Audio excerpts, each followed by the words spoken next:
Bismillahirrahmanirrahim. Assalamualaikum warahmatullahi wabarakatuh. Alhamdulillahirabbil alamin. Hamdan katsiran thayyiban mubarakan fi. Asyhadu an la ilaha illallah wahdahu la syarikalah wa asyhadu anna Muhammadan abduhu wa rasuluh. Oke, sahabat-sahabat sekalian, di pertemuan ini saya ingin sharing mengenai mengenai bagaimana kita cara membuat bahan ajar menggunakan generatif AI ya. Kemudian kita akan membuat suatu membuat PowerPoint secara otomatis menggunakan generatif AI juga. Oke, jadi kenapa saya ingin sharing ini? Ini sekitar sebulanan yang lalu mungkin ya, kurang lebih sebulan setengah atau 2 bulan yang lalu ya. Kebetulan saya terlibat di pengabdian pada masyarakat. Jadi selaku dosen itu kan harus memberikan pengabdian masyarakat. Dosen itu kerjaannya ada tiga, teman-teman. Pengajaran, jadi pasti dosen itu akan ngajar, meskipun katakanlah SKS-nya tidak banyak, katakanlah hanya eh, minimum 12 SKS. Ya mungkin 12 SKS hanya kalau ngajar 3 kelas saja mungkin 1 hari juga beres itu. Mungkin kerjaan yang lainnya apa? Banyak penelitian terbanyak. Kemudian pengabdian masyarakat, hasil penelitiannya disampaikan. Nah, kebetulan di SMA Negeri 10 Tangerang, saya diminta menjadi narasumber bersama teman-teman dari Telkom University Jakarta. Ada Bu Dr. Yus, ada Bu Ade, ada Alfa, ketuanya Pak Yatno. Saya diminta menjadi narasumber mengenai pemanfaatan generatif AI untuk membuat bahan ajar ya. Nah, Nah, di sini makanya saya ingin sharingkan ya ke teman-teman, banyak sekali sebenarnya generatif AI. Saya sengaja tidak membuat PowerPoint, akan langsung praktek ya.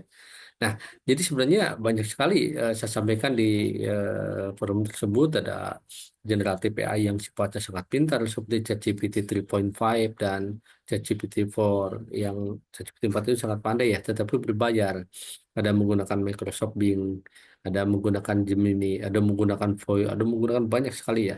Nah, di sini saya ingin sharingkan ke teman-teman, misalnya kita ketik aja di sini ya, Gemini, Google, ya di sini ya. Nah, di sini tinggal masuk aja teman-teman ke Gemini Google. Jadi hanya pakai akun Google biasa. Jadi kalau menggunakan Google ya untuk email, untuk apa, saya kira tuh teman-teman udah biasa ya. Nah, di sini misalkan semakin kita detail memberikan perintah, maka si generatif AI akan memberikan jawaban yang lebih bagus. Misalkan saya buat seperti ini ya, contohnya teman-teman ya.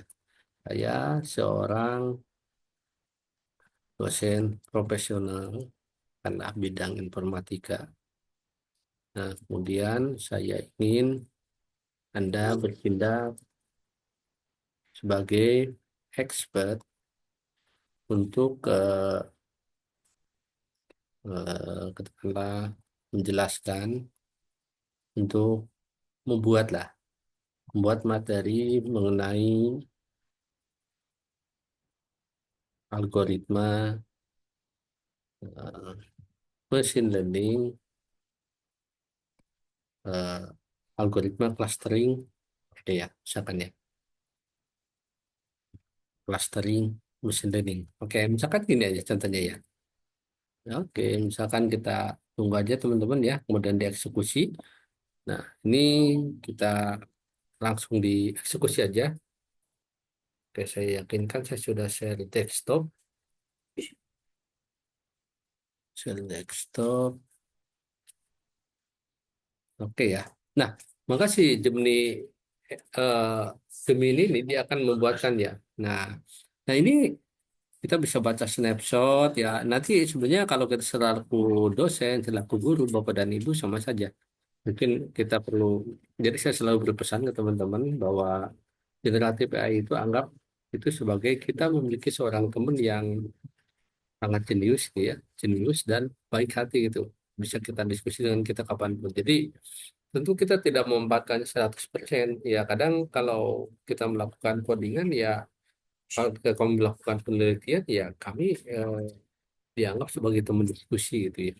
Kemudian kami eksplorasi waduh. Jadi bukan 100% kita mintakan. Kalau 100% kita mintakan itu kurang bagus berarti ya. Ya kita salin saja ya teman-teman, salin. Kemudian saya akan kasih contoh. Ini akan saya simpan di materi yang Word udah saya siapkan. Ya, misalkan saya sudah bikin materi teman-teman nih ya. Di sini judulnya ada evaluasi dengan si Houghton dan metode Elbow untuk clustering machine learning ya. Kita akan sisipkan di sini di atasnya mungkin atau disisipkan di bagian akhir aja ya. Saya silakan ada metode Houghton, kemudian ada metode Elbow ya. Nah, kemudian kita akan sisipkan di sini. Misalkan di bagian inilah, kita kasih garis saja mungkin ya. Oke. Nah, ini adalah tadi penjelasan mengenai yang dibuat oleh si generatif AI cepat ya.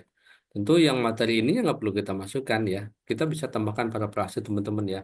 Kata-kata teman-teman, memberikan improvisasi gitu ya.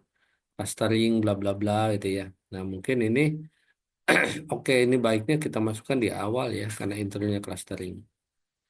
Oke, saya ulangi lagi.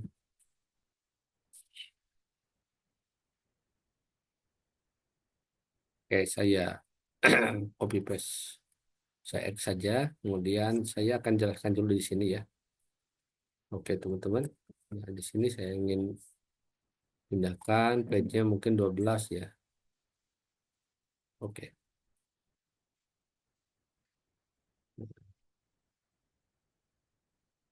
Oke, sampai sini ya. Nah, sampai sini mungkin yang sebagian yang dibuatkan oleh si generatif AI-nya tidak perlu kita tampilkan, teman-teman ya. Nah, oke ya.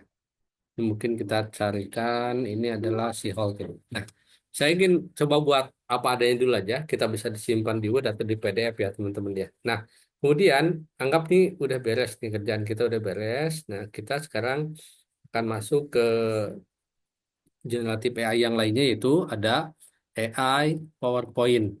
Nah, di AI PowerPoint biasanya sama dengan ChatGPT ada yang bisa teman-teman yang free, silakan yang free. Ada juga yang berbayar.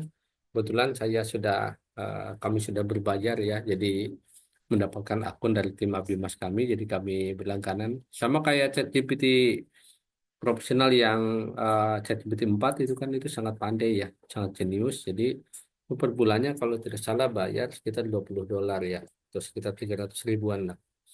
Ya, kalau kita selaku peneliti untuk kerjaan yang lain atau itu memang worth it ya, itu sangat-sangat kepake ya. Nah, saya akan contohkan, kita langsung akan meminta si generatif AI ini yang membuat PowerPoint-nya. Jadi kita tidak crop, kita tidak edit, ya mungkin sedikit-sedikit ya.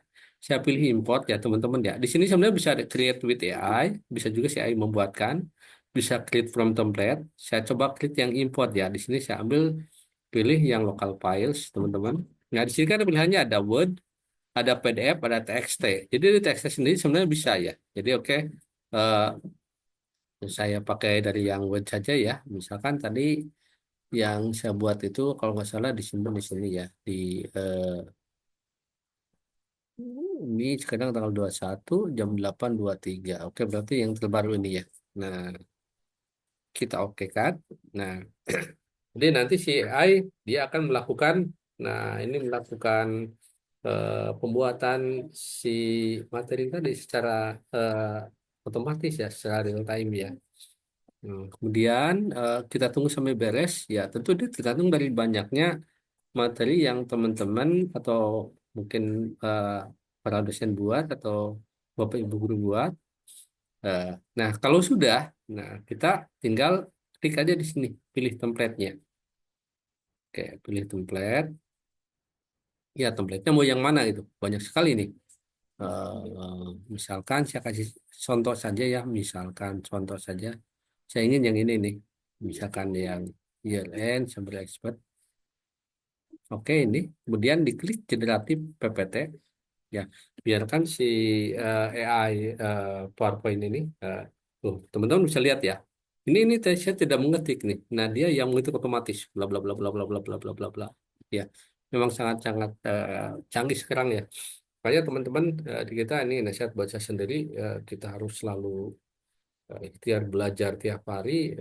Memang kalau di jikir pagi petang itu di Muslim itu ya kita di sini itu ada yang salah satu doa pagi dan petang itu apa? Berlindung dari kemalasan dan kejelekan di masa tua. Jadi kalau misalnya kita leha-leha, banyak sekali pekerjaan yang sudah dihandle oleh si generatif AI. Mungkin reporter. Sekarang banyak reporter yang lain itu sudah digantikan dengan itu.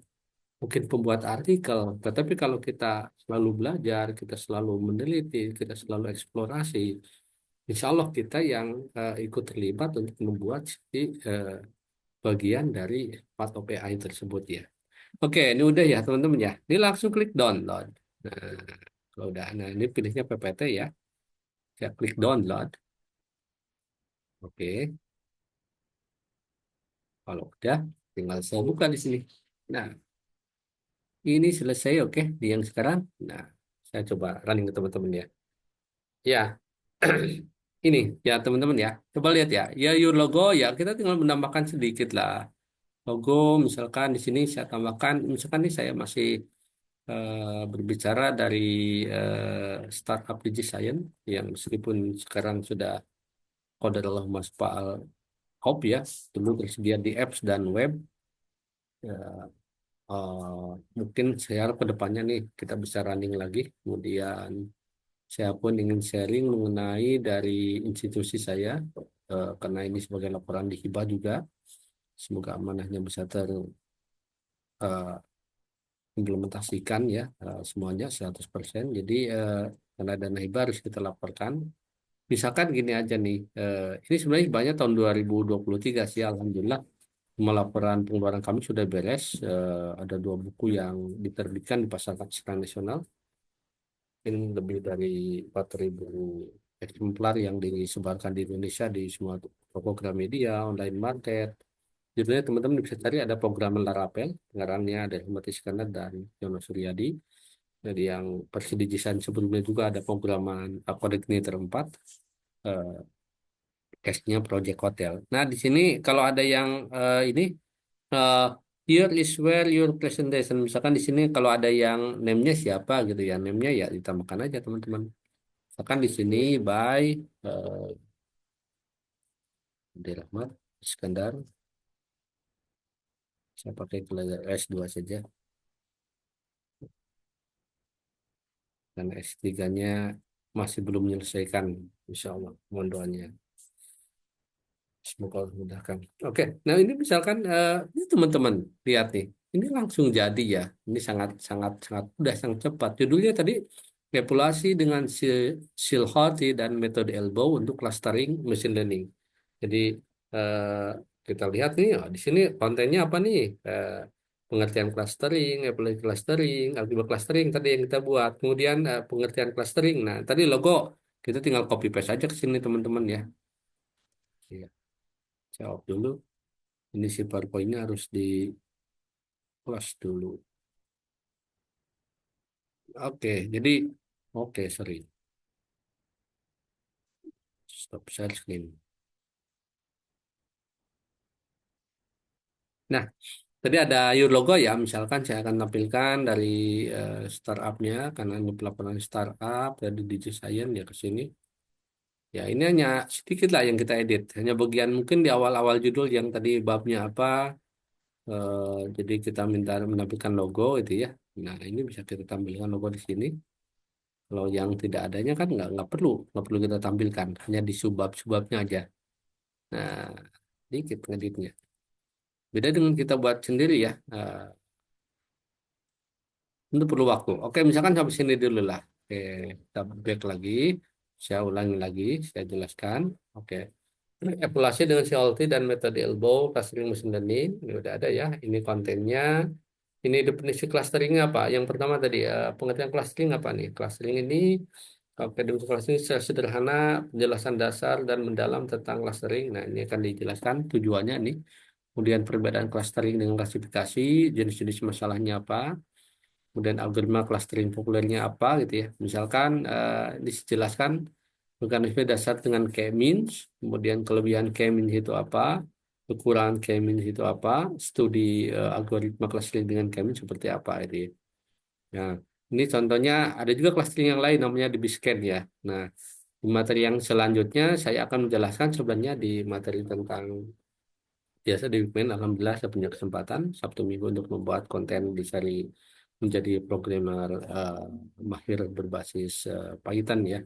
Kita sudah melanjutkan di tahap menjadi data scientist, membuat program machine learning ya. Oke, ini akan saya jelaskan nanti di untuk yang metode Scholte-nya. Nah, wah ini cakap-cakapan ya. Wah teman-teman nih, sangat bagus nih. Oke, nah ini Scholte-nya nanti akan saya bahas ya. Oke, intinya nih sangat mudah ya teman-teman ya. Oh, jadi sangat mudah dan bagus. Nah, saya kira itu dulu video sementara. Semoga bermanfaat buat Bapak dan Ibu guru, bisa menggunakan generatif AI untuk mendukung bahan ajar, tetapi saya ingatkan sekali lagi Bapak dan Ibu, ingat bahwa kita tidak menggunakan 100% generatif AI itu untuk menggantikan posisi kita, bukan seperti itu. Saya pun mengikuti workshop bersama Prof. Wisnu ya, guru itu guru besar di Fasilkomnya UI, termasuk yang membuat kebijakan, kalau nggak salah kebijakan ChatGPT ya di Indonesia atau di Universitas Indonesia mungkin ya salah satunya. Jadi ya kami belajar selama di workshop yang free, kemudian workshop full time siapapun saya ikut, ya, ada beberapa dosen yang terlibat, kurang lebih ada 30-an ini dia. Beliau menyampaikan bahwa sah-sah saja penelitian dibantu dengan generatif AI, tetapi itu ada kaidah-kaidahnya. Ya tadi ya, kita tidak misalkan ada yang tulisannya membuat buku 12 jam dengan generatif AI, itu semuanya dari sana. Nah, itu menurut saya dan menurut profesor juga itu salah itu. Salah. Jadi alhamdulillah saya sudah menulis cukup banyak buku yang diterbitkan dan dipasarkan nasional di bidang ilmu komputer. Kalau teman-teman mau cari, dengan ketik aja di googling buku ada Rahmat Iskandar ya, itu cukup banyak. Itu bulanan dan hampir tahunan. Jadi saya harus eksplorasi coding, ujikan dulu karena kalau udah dibeli pembeli mungkin yang ribuan seluruh Indonesia itu kan kasihan kalau ada program yang error. Nah, sama dengan generatif AI. Nah, tadi ya. Cuma ini bisa dibantu sebagai tadi teman diskusi. Silakan Bapak Ibu dibuat, tadi mungkin dibuat oh gini dari si generatif AI, kemudian diedit-edit, parafrase, wawasan ibunya disisipkan. Jadi ya itu kolaborasi kita dengan generatif AI. Semoga bermanfaat buat keilmuan kita semua. Subhanakallahumma wa bihamdik, asyhadu an la ilaha illa anta, astaghfiruka wa atubu ilaik. Assalamualaikum warahmatullahi wabarakatuh.